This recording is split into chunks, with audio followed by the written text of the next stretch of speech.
예, 물가보고서 설명회 발표를 맡은 조사국 물가분석팀 안상준 과장입니다. 예, 저희가 물가보고서를 처음 발간한 것은 2012년 7월이었는데요.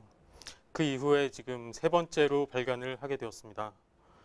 저희가 물가보고서를 발간하는 취지는 물가 안정을 책임지고 있는 중앙은행으로서 물가에 관한 종합 분석 보고서를 정례적으로 제공함으로써 경제 주체들의 합리적 의사결정에 도움을 주고 중기적 시각에서 물가 흐름을 정기적으로 점검함으로써 당행 정책 수행에도 도움을 주기 위해서 이러한 작업을 하게 되었습니다.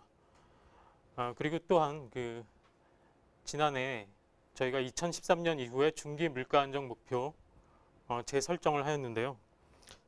그 당시에 연 2회 인플레이션에 대한 종합 보고서를 통해서 물가 동향 및 배경, 향후 전망 및 여건과 통화정책 방향 등을 설명하기로 하였습니다. 그래서 그때 당시에 물가 보고서라고 특정을 하지는 않았지만 저희가 물가 보고서 발간을 통해서 연 2회 설명 책임 수행을 하는 것으로 지금 저희가 정하고 있습니다.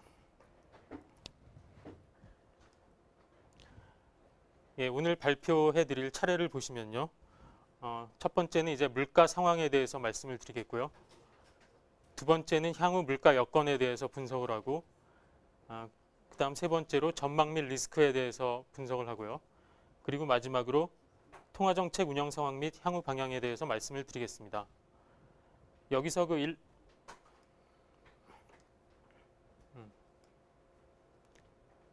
1번부터 3번까지의 과정이 저희 물가분석팀에서 실제로 경제 전망을 할 때 물가 전망을 하는 그 과정이라고 보시면 되겠는데요. 처음에 이제 최근의 물가 흐름이 어떤 요인에 의해서 움직임이 좌우가 되는지 분석을 해야 되고, 그 다음에 그렇다면 이러한 여건이 향후에도 지속이 될 것인가, 아니면 어떤 다른 그런 변화를 보일 것인가를 분석을 하고, 그 다음에 그러한 사실을 바탕으로 향후 전망을 하고 거기에 따른 리스크 요인은 얼마 정도 되는지 또 분석을 하게 됩니다. 그래서 저희가 7월달 경제 전망을 조사국에서 경제 전망 작업을 하는데 그 과정의 상당 부분이 물가 보고서 안에 녹아 있다고 보시면 되겠습니다. 예, 그러면 처음으로 이제 물가 상황에서 물가 동향 부분에 대해서 설명을 드리겠습니다. 2013년 상반기 중 소비자 물가는 전년 동기 대비로 1.3% 상승해서요. 지난해 하반기에 비해서 오름세가 둔화되었습니다. 저희가 근원 인플레이션으로 보고 있는 농산물 및 석유류 제외지수하고 식료품 및 에너지 제외지수도 각각 1.4 및 1.3% 상승했는데, 이것은 이제 지난해 하반기와 비슷한 오름세를 보인 것으로 나타났습니다. 금년 상반기 물가 동향의 특징을 보면은 우선 헤드라인 물가는 이렇게 금년 상반기에 많이 내려갔는데 근원 인플레이션율은 이렇게 비슷한 움직임을 보이고 있는 것을 알 수가 있는데요. 그 원인이 이제 금년 상반기 중에 국제 유가라든지 국내 농축수산물 가격이 많이 하락세를 보였습니다. 그래서 이 물가 흐름이 주로 이런 공급 측면의 요인에 의해서 결정이 됐다는 것이 하나의 특징이 되겠고요. 그리고 이제 보면은 지금 물가 상승률 수준 자체가 저희가 설정한 물가 안정 목표에 상당히 많이 하회하고 있는 수준인데요.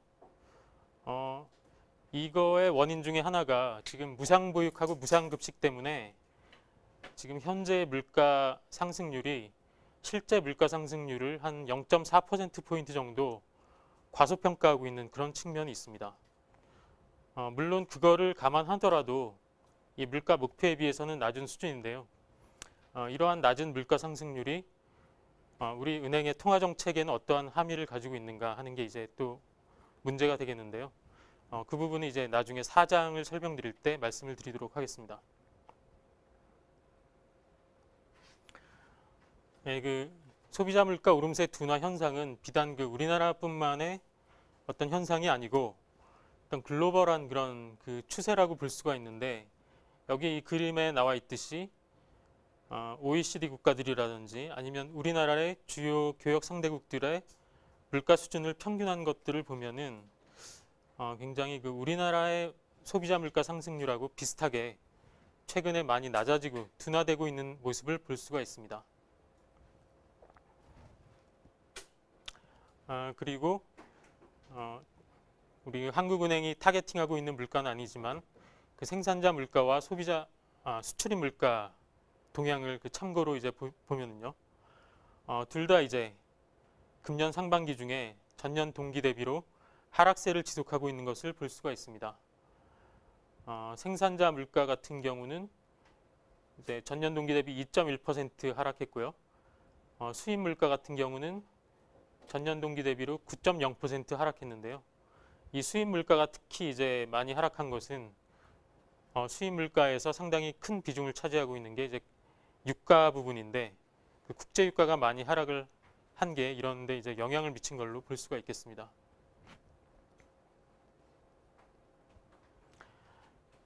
소비자 물가 상승률을 품목별로 보면은요, 농축수산물하고 이 공업 제품 가격의 오름세가 둔화된 게 전체 소비자 물가 오름세를 둔화시킨 주요 요인이 되었습니다.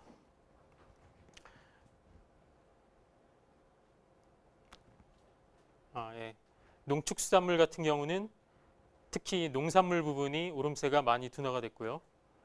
이 축산물은 계속 이제 하락세를 보이고 있는데 이것은 이제 그 구제역 파동이 이제 2011년에 있었는데 그때 한번 축산물 가격이 급등을 했는데 그 이후에 이제 사육두수가 정상화되면서 축산물 가격이 이제 정상화되는 과정에서 완만하게 하락을 하고 있다고 보시면 되겠습니다. 그리고 공업 제품에서는 그 공업 제품의 일부분인 그 석유류 가격이 많이 하락을 한 게 영향을 미쳤고요. 반면에 이제 서비스 요금 같은 경우는 오히려 이제 소폭 상승하는 모습을 보였는데요. 특히 그 개인 서비스 부분이 0.7에서 1.1로 상승한 게 큰 영향을 미쳤습니다. 이제 품목별로 왜 이런 모습을 보였는지 이거를 이제 다음 슬라이드에서 설명을 해드리겠는데요. 먼저 그 농산물 가격이 오름세가 크게 둔화된 것은 기상 여건 호조에 힘입은 바가 크겠습니다. 1, 2월 중에는 폭설과 한파의 영향으로 채소류를 중심으로 일시 상승하기도 하였는데요. 여기 그래프를 보시면은 파란 선이 2013년 모습인데 1월하고 2월은 상당히 좀 상승세가 있었습니다. 그러나 이제 3월 이후에 급격하게 이제 빠지기 시작하는데요. 그 이유가 이제 기상이 호전되면서 봄 작물 출하가 늘어난 것이 그 원인이 되겠습니다. 그 예년 평균을 나타낸 게 이 빨간색 그래프인데 예년의 경우에는 보통 3월까지 상승을 했다가 5월 이후에나 이렇게 하락을 하는 모습을 패턴을 보였는데 금년에는 3월 이후부터 빠르게 하락을 해서 6월 현재 예년보다 상당히 하락폭이 큰 모습을 보이고 있습니다. 예년에는 0.2% 정도 하락했는데 전년 말월 대비로요. 금년 같은 경우는 한 5% 정도 하락하는 모습을 보였습니다. 석유류 가격을 보시면은 국제유가 움직임에 따라서 하락을 했는데요. 중국 등 주요국의 성장세 둔화라든지 미 달러와 강세 등의 영향으로 2월 이후에 하락세로 전환을 하였습니다. 4월 이후에는 배럴당 100달러 수준에서 두바이유 기준으로 등락을 하고 있습니다. 이게 작년도 수준이고 이게 금년 상반기 수준이니까 작년 평균에 비해서 대체적으로 한 5에서 10달러 정도 떨어져 있는 모습을 볼 수가 있습니다. 그리고 여기 그 파란색으로 나타나 있는 게 달러화 인덱스인데요. 이게 높을수록 달러화가 강세인 것으로 보시면 되고요. 이게 낮을수록 달러화가 약세다 이렇게 보시면 되겠습니다. 그리고 서비스 요금은 왜 그러면은 오름세가 확대되었는가? 서비스 요금 중에서 가장 큰 부분을 차지하고 있는 게 이게 개인 서비스 요금인데요. 이 부분이 주요 결정 요인이 임금인데 이 서비스 부문의 임금이 지난해를 기점으로 많이 올랐습니다. 여기 빨간색 그래프로 나타나 있는 게 개인 서비스 업종의 임금을 나타낸 건데요. 개인 서비스 업종의 임금이 CPI 개인 서비스 요금을 한 4분기 정도 선행하는 것으로 분석이 되고 있거든요. 그래서 이제 작년부터 지금 현재까지 견조하게 지금 임금이 상승하고 있는 게 금년에 그 경기 둔화에도 불구하고 그 개인 서비스 요금이 견조한 상승세를 보이고 있는 원인이라고 분석이 됩니다. 그리고 개인 서비스 요금 중에서 외식의 경우는 임대료 부담이 증가한 것도 상승 요인으로 작용하고 있다. 이렇게 분석을 할 수 있겠습니다. 예, 그리고 물가 동향 중에서 기대 인플레이션을 저희가 또 주의 깊게 보고 있는데요. 소비자 물가 상승률이 둔화되면서 기대 인플레이션도 하락을 했지만 여전히 높은 수준에서 형성이 되고 있는 모습입니다. 저희가 가장 대표적으로 보는 게 저희가 한국은행에서 조사하는 일반인 기대 인플레이션인데요. 이 일반인 기대 인플레이션이 상반기 중에도 3% 내외 수준을 유지를 하였습니다. 이 두 번째 그래프를 보면은 그 일반인 기대 인플레이션이 이 파란 선으로 나타나 있는데요. 실제 소비자 물가 지표 물가 상승률이 1%대로 떨어졌음에도 불구하고 일반인 기대 인플레이션 지표는 3% 내외에서 형성이 되어 있는 모습을 볼 수가 있겠습니다. 보시면 2010년하고 2011년은 거의 두 지표가 동행을 하고 있는데 2012년에 이제 CPI가 떨어지기 시작하면서 상승률이 이 두 지표 간 괴리가 많이 커졌거든요. 그래서 이런 현상이 왜 일어나는가에 대해서 그 저희 물가보고서 참고 자료에서 분석을 했습니다. 그래서 그 분석 내용을 이제 잠시 후에 말씀을 드리도록 하겠습니다. 예, 그 다음엔 이제 주요 변동 요인에 대해서 말씀을 드리겠습니다.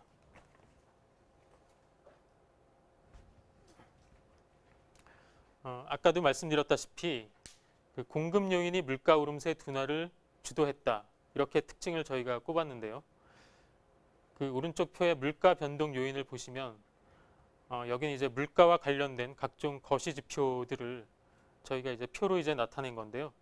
주로 이제 공급 요인으로 분류되는 지표들, 원유 도입 단가라든지 원달러 환율이라든지 농축산물 가격 이런 것들이 지난해 하반기에 비해서 금년 상반기에 상당히 그 약화가 되어 있는 모습을 볼 수가 있습니다. 반면에 그 국내 경기 등 수요층 물가 압력의 경우는 지난해 하반기와 비슷한 수준을 유지를 하였습니다. 물론 성장률 같은 경우 많이 지금 낮아져 있는 상황이긴 하지만 지난해 하반기가 또 워낙 낮았기 때문에 그때하고 이제 좀 비슷한 수준이다 이렇게 볼 수가 있고요. 임금 같은 경우도 조금 낮아지긴 했지만 그래도 비슷한 수준을 유지하고 있다 이렇게 보시면 되겠습니다.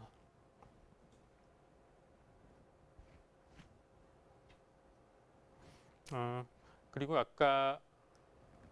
앞 슬라이드하고 이어서 이제 저희가 그 소비자 물가 상승률의 품목별 기여도를 계산을 했는데요.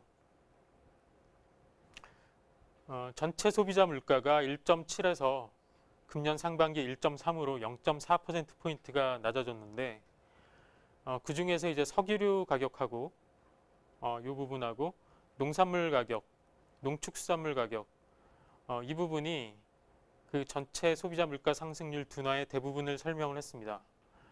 반면에 공급 요인의 직접적 영향이 제한적인 개인 서비스 요금이라든지 석유류 제외 공업 제품 등은 그 아래 표에서 보시는 바와 같이 지난해와 비슷한 오름세를 유지하고 있는 것을 알 수가 있습니다. 여기서 이제 저희가 이제 CPI 상승률 둔화에도 불구하고 어떤 기조적인 물가 오름세는 변화가 없는 것이 아닌가 하는 그 생각 그런 그 인식하에서 그 또 다른 그 참고 자료를 만들었는데 그게 이제 기조적 물가 오름세에 대한 그 계량적인 그 추정을 했는데요. 그 부분도 이제 잠시 후에 다시 설명을 드리겠습니다. 그리고 또 한 가지 그 상반기 물가의 특징이 무상보육 등 제도적 요인이 지표 물가 하락으로 작용을 하였던 점입니다. 그래서 무상보육과 무상급식 효과가 전체 소비자 물가 상승률 지표를 0.36%포인트 정도 낮추는 효과가 지금 발생을 하고 있는데요. 사실 이 효과는 작년 3월에도 있었거든요. 그래서 이게 특별히 추가적으로 금년도 물가 상승률을 더 낮추거나 한 요인은 아니지만 그래도 전체 물가 상승률 수준 자체를 실제 물가 상승률보다 수준보다 과소평가하게 만드는 그런 요인이라는 점을 유의를 하셔야 되겠습니다.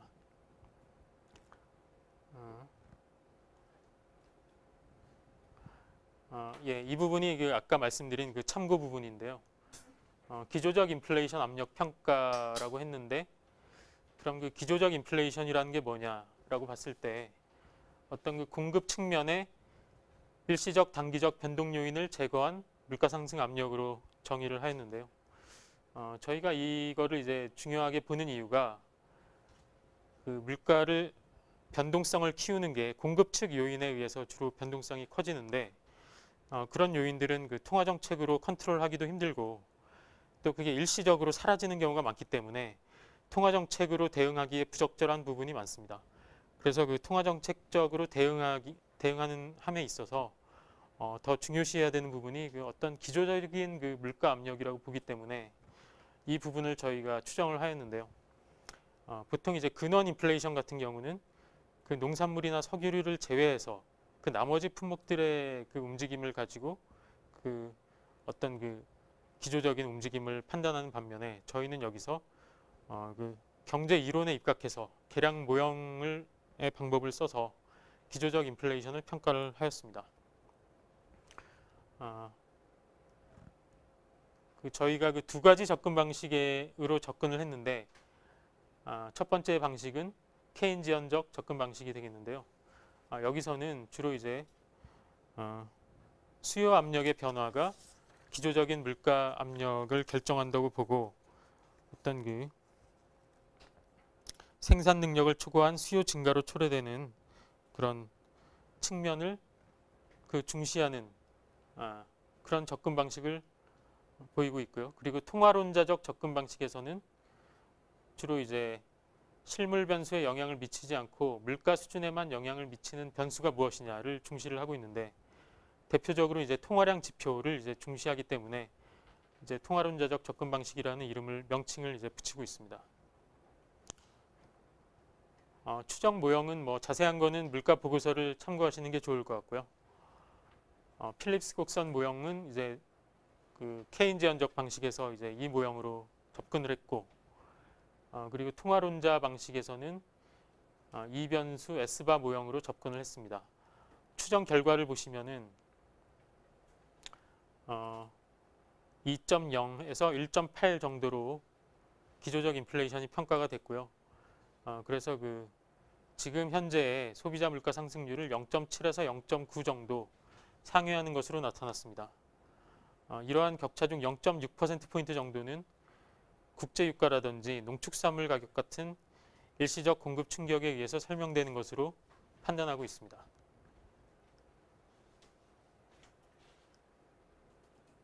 네, 그리고 두 번째 참고인 그 일반인 기대 인플레이션의 특징에 대해서 설명을 드리겠습니다. 아까 말씀드린 대로 최근에 이런 그 일반인 기대 인플레이션의 하방 경직적인 특성이 나타나고 있는데, 이러한 모양은 그 왜 이러한 현상이 나타나는가? 여기 나온 건 이제 물가 전망 CSI하고의 비교인데요. 물가 전망 CSI는 그 소비자 물가 동향 그 기대 인플레이션 그 조사할 때 같이 이제 조사에 들어가는 항목인데, 1년 후에 과연 물가가 상승할 것이냐 하락할 것이냐를 이제 그 숫자를 제시하지 않고 그 상승 하락, 크게 하락, 뭐 크게 상승, 뭐 적게 상승, 적게 하락, 뭐 이런 식으로 주관적으로 응답을 하게 합니다. 이제 그런 지표에 비교해 봐서도 기대 인플레이션이 특히 이제 하방 경직적인 모습을 보이고 있다는 걸 나타내고 있고요. 그런 하방 경직적인 특징이 나타나는 원인으로 저희가 한 세 가지 정도를 분석을 했는데요. 첫 번째가 과거 지향적 물가 인식 형태입니다. 일반인들은 기대 형성 시점 부근의 물가 상황뿐만 아니라 대략 1-2년 이전의 물가 변동까지도 전반적으로 고려해서 그 기대 인플레이션을 결정하는데요. 아래 표에 보시면은 대략 20개월 정도까지도 실제 물가 상승률이 기대 인플레이션에 영향을 미치는 것을 볼 수가 있습니다. 그게 이 그래프에서도 이제 나와 있고요. 이 그래프에서도 보듯이 직전 2년 평균 소비자 물가 상승률하고 기대 인플레이션 지표하고 거의 동일한 유사한 움직임을 보이는 것을 볼 수가 있습니다. 또 한 가지의 이유로서 최근에 이제 공급 요인이 주로 이제 물가 변동을 주도했는데 이 공급 요인이라는 게 농축수산물이나 석유류 같은 아주 생활에 밀접한 그런 그 품목들이거든요. 그래서 이런 품목들이 많이 오르면 기대 인플레이션이 올라가고 이런 품목들이 떨어지면 기대 인플레이션이 떨어지고 그런 모습을 볼 수가 있는데 그런 이런 공급 이런 것들이 이제 최근에는 공급 충격이 이제 많이 약화가 됐지만 최근 2, 3년간 전체로 봤을 때는 오히려 이런 애들이 그 상승률이 높았습니다. 농축산물이나 석유류 가격이 평균적으로 뭐 5에서 6% 정도 상승을 해가지고 그 전체 소비자 물가 상승률을 상회하였기 때문에 이런 것들이 어떤 누적되면서 수준 자체가 지금 체감적으로 굉장히 높아져 있는 상황이거든요. 그래서 그런 부분이 이제 기대 인플레이션을 계속 이제 높은 수준으로 만드는 그런 요인이라고 볼 수가 있겠습니다.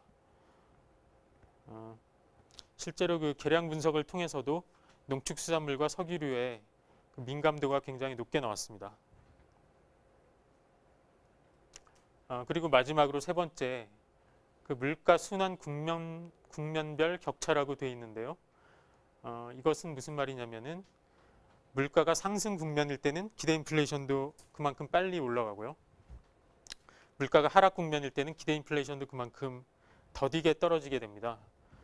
그래서 지금이 그 물가 하락 국면이기 때문에 그 기대 인플레이션도 거기에 이제 맞춰서 빨리 조정되지 못하고 더디게 떨어진다는 것을 이제 분석을 한 것입니다. 이게 그 물가 둔화 국면에 그 기대 인플레이션과 소비자 물가 상승률이 이 정도 이제 격차가 나고 있다는 걸 보여주고 있고요.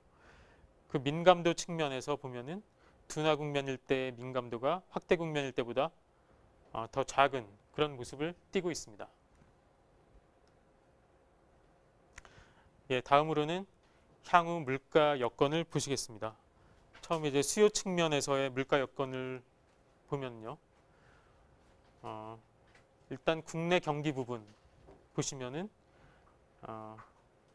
국내 경기는 지금 뭐 아직 좋은 상황은 아닙니다만 하반기 이후에는 대외 여건이 점진적으로 개선되고 추경 집행 및 금리 인하 효과가 본격화되면서 전기 대비 1% 정도 수준의 그 뭐 양호하다고 말할 수 있는 그런 그 수준으로 이제 점차 이제 회복될 것으로 생각이 됩니다. 그리고 이제 저희가 중요시하는 GDP 갭률 보시면은 2014년까지 계속 마이너스 수준을 보이겠는데요. 그래서 GDP 갭률이 일단 마이너스 수준이기 때문에 수요 측면에서의 그 물가 압력은 제한적이다라고 저희가 이제 말을 하고 있는데 다만 그 폭이 마이너스 폭이 계속 이제 축소가 되기 때문에 수요 측면에서의 어떤 물가 압력, 물가 하락 압력은 점진적으로 이제 축소가 될 거다 이렇게 보시면 될 것 같습니다. 그 다음에 이제 노동 시장을 보면요. 상반기 중에 그 취업자 수가 많이 좀 안 좋았습니다. 그래서 증가 폭이 지난해 하반기에 비해서 10만 명 정도 줄어들었는데요. 주 요인은 이제 내수 부분이 업황이 부진하면서 주로 이제 자영업이라든지 그런 쪽으로 이제 그걸 중심으로 해서 그 취업자 수가 좀 안 좋았습니다. 그러나 이제 하반기 중에는 장년층의 노동 공급이 확대가 되고 정부의 고용률 확대 정책 등이 이제 시행이 되기 때문에 서비스업을 중심으로 증가폭이 점차 확대될 것으로 이제 예상을 하고 있습니다. 그리고 임금 쪽을 보면은 임금은 이제 한 4% 정도 한 4% 정도의 견실한 이제 상승을 하고 있는데 하반기 중에도 정액급여가 이제 예년 수준의 오름세를 유지하고 국내 경기가 점차 회복이 되면서 초과급여 및 특별급여도 이제 점차 이제 오름세가 확대될 걸로 예상이 돼서 명목 임금 쪽은 뭐 뭐 예년 수준 정도의 견실한 오름세를 보이지 않을까 생각을 하고 있습니다.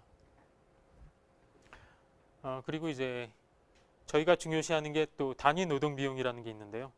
단위 노동 비용은 이 노동 생산성하고 명목 임금 이 두 가지 가지고 이제 결정을 하게 됩니다.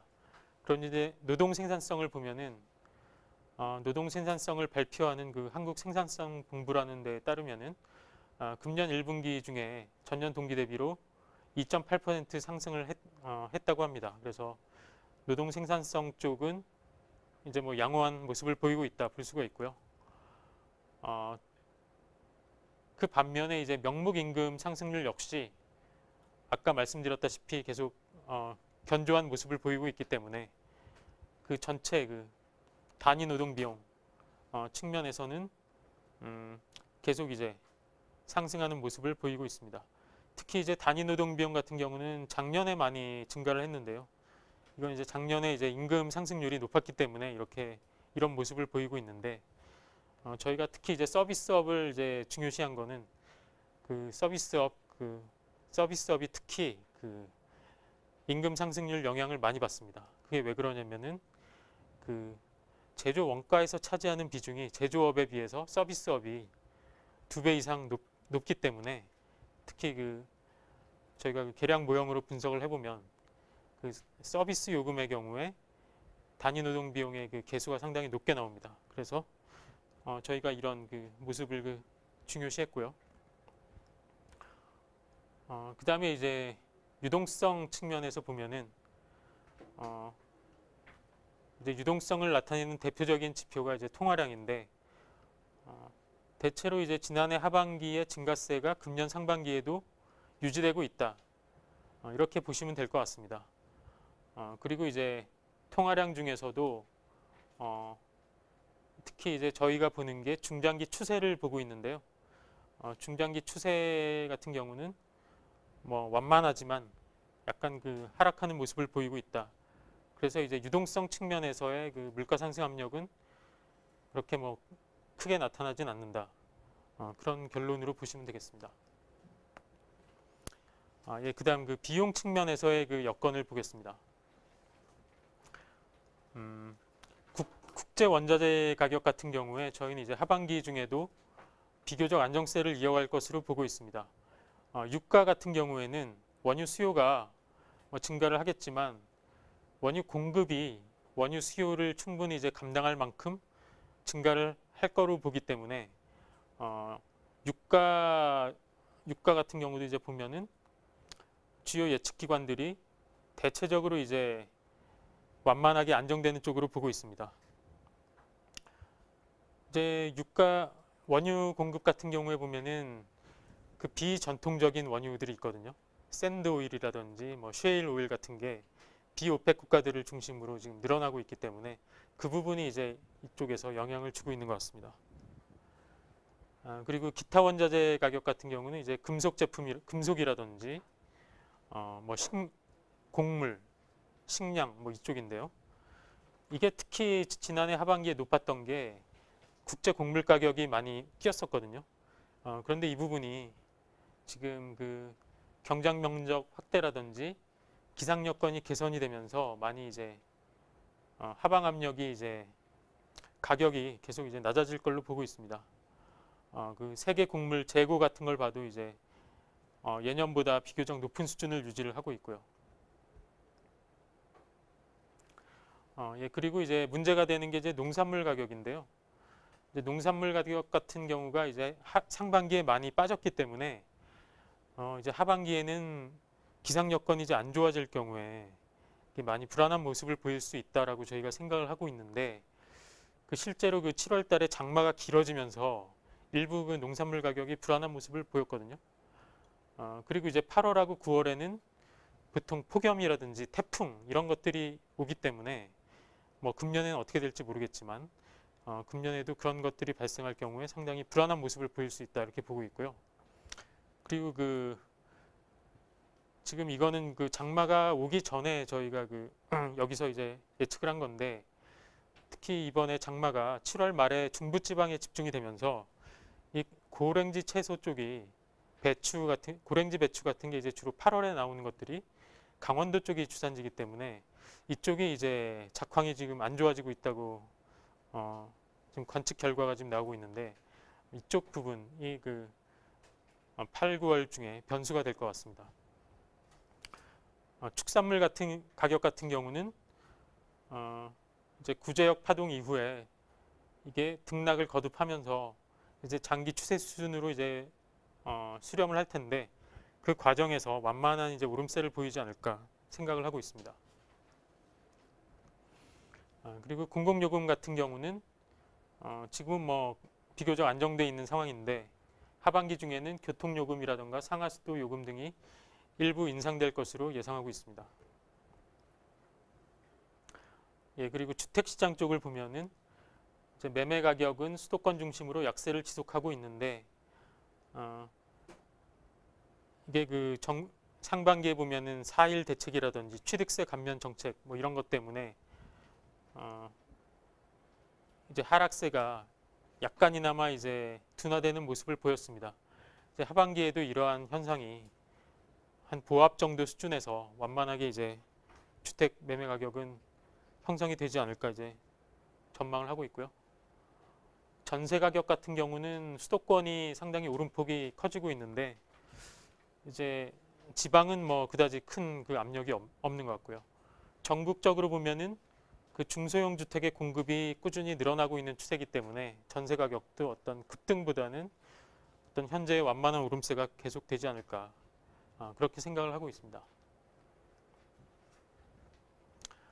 지금까지 말씀드렸던 그 여건들을 종합해서 보면은 수요 압력이 제한적이고 국제 원자재 가격이 안정세를 보이겠지만 농산물 가격의 반등 가능성이 높고요. 기대 인플레이션이 계속 높은 수준이기 때문에 이런 것들이 불안 요인으로 잠재해 있다. 이렇게 볼 수가 있겠습니다. 자세한 설명은 생략하고 특히 이 원유 가격 같은 경우는 앞에서 안 나왔는데 이게 8월 1일부터 12.7%가 인상됐는데요. 이러한 것들이 뭐 아이스크림이라든지 빵이라든지 다른 품목으로 얼마나 파급이 될지가 또 관건이라고 보겠습니다. 저희 물가 전망을 보시면은 2013년에 1.7%, 2014년에는 2.9% 상승할 것으로 전망을 하고 있습니다. 그리고 상반기보다는 하반기 중에 오름세가 확대될 것으로 예상을 하고 있는데요. 저희가 품목별로 보면은 농산물 가격이 아까 말씀드렸다시피 그 오름세를 견인할 것으로 보고 있고요. 그 밖에 이제 공업 제품이라든지 개인 서비스 요금 같은 경우도 하반기 중에 좀 더 오름세가 이제 뭐 국내 경기 회복 등하고 맞물려 가지고 조금 확대되지 않을까 예상을 하고 있습니다. 그리고 저희가 4월 전망 때 그 물가 상승률을 2.3으로 이제 예상을 했다가 이번에 1.7로 좀 많이 낮췄는데요. 그 물가 전망의 그 조정 근거를 보시면은 이제 그 아까 말씀드렸다시피 농산물하고 국제 원자재 가격이 많이 하락한 것이 한 0.5 정도의 그 조정 효과를 냈습니다. 그리고 나머지 0.1은 저희가 예상하지 못했던 어떤 그 마트나 백화점 같은 곳에서 이제 할인 행사, 정기 세일 뭐 이런 것들을 좀 약간 대규모로 했습니다.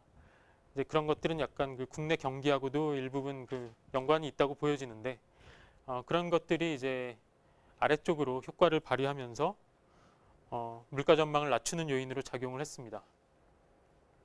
이제 반면에 이제 수요 요인하고 지속성 같은 경우는 지난번 전망하고 이제 동일하게 유지가 됐고요.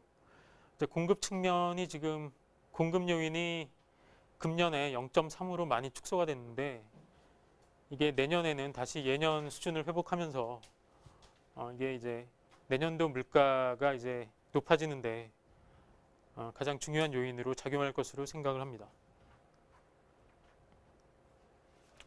그 다음에 물가 전망의 리스크 요인을 보시면은 상방 리스크로는 태풍, 집중호우 등 기상여건 악화가 이제 농산물 가격에 어떤 영향을 줄 것이냐, 또 미국의 통화정책 기조 변경으로 이제 QE 테이퍼링이라고 하죠. 이제 그런 것들이 이제 급격하게 이루어졌을 경우에 원달러 환율을 통해서 물가에 부담을 줄 수가 있겠다. 그리고 하방 리스크로는 글로벌 경기 회복세가 둔화된다든지 이제 국내 경기가 꺼진다든지 하는 것들이 이제 있을 수가 있겠고요. 전체적으로는 저희는 이제 리스크는 중립적인 것으로 평가를 했습니다.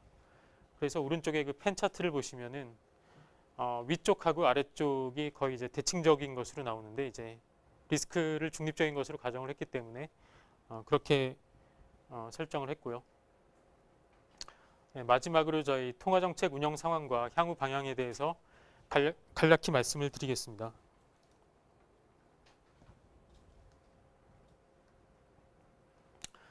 저희가 아시다시피 지난해 하반기에 금리를 2차례 인하를 했고요. 그리고 금년 5월 중에 2.75에서 2.5로 0.25%포인트 하향 조정을 했습니다. 5월에 기준금리를 인하한 것은 세계 경제가 예상보다 회복세가 더뎠고 그리고 ECB라든지 뭐 다른 외국 중앙은행들이 정책금리를 인하하는 시기였고요. 그리고 추경 예산이 그때 막 국회를 통과했었고 그래서 기준금리를 그 타이밍에 인하함으로써 정책 효과를 극대화할 필요가 있다는 점 등을 종합적으로 고려해서 금리 인하를 결정하게 되었습니다. 한편 이제 지난해 2차례에 걸친 금리 인하에도 불구하고 소비자 물가 상승률이 이제 오히려 낮아지는 현상을 보이고 있는데요. 실제 저희가 그 계량 모형을 보면은 0.1%포인트 정도 금년 상반기에 물가 상승 효과를 낸 것으로 보고 있는데 다만 이제 그 시기에 국내외 경기가 좋지가 않았고 이제 금년 상반기에 유가라든지 농축수산물 가격이 꺼지면서 그 금리 인하가 물가에 미치는 효과가 상쇄됐다고 이제 볼 수가 있고요. 다만 이게 그 금리 인하 효과라는 게 시차를 두고 이제 영향을 미치기 때문에 금년 하반기부터는 경기 회복과 맞물려서 어느 정도의 그 물가 상승 효과를 가져오지 않을까 이렇게 예상을 하고 있습니다. 마지막으로 향후 통화정책 운영 방향에 대해서 말씀을 드리겠습니다.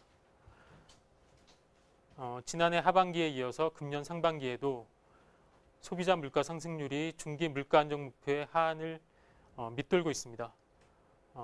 또한 이러한 그 하한 이탈 상황이 앞으로도 당분간은 이어질 것으로 전망이 됩니다. 상방 이탈 시에 저희 그 중앙은행에서 물가에 대해서 이제 우려하는 것과 마찬가지로 하한 이탈에 대해서도 물론 유의를 해야 될 것입니다. 하지만 최근의 물가 오름세 둔화가 중앙은행이 통제하기 어려운 공급 및 제도적 측면에서의 하락 요인에 주로 기인을 했고요. 그리고 이제 저희가 그 중기적 물가 안정 목표제를 하고 있는데 그 취지가 모든 목표 범위 이탈에 대해서 기계적으로 대응하는 것이 아니라 어떤 향후 물가 전망을 바탕으로 중기적 관점에서 정책을 수행해야 한다는 점을 감안을 해야 되기 때문에 저희가 그 물가가 이제 목표 범위를 벗어났다고 해서 거기에 대해서 기계적으로 통화 정책으로 반응을 해야 된다고 이제 할 수는 없다 이렇게 볼 수 있겠습니다.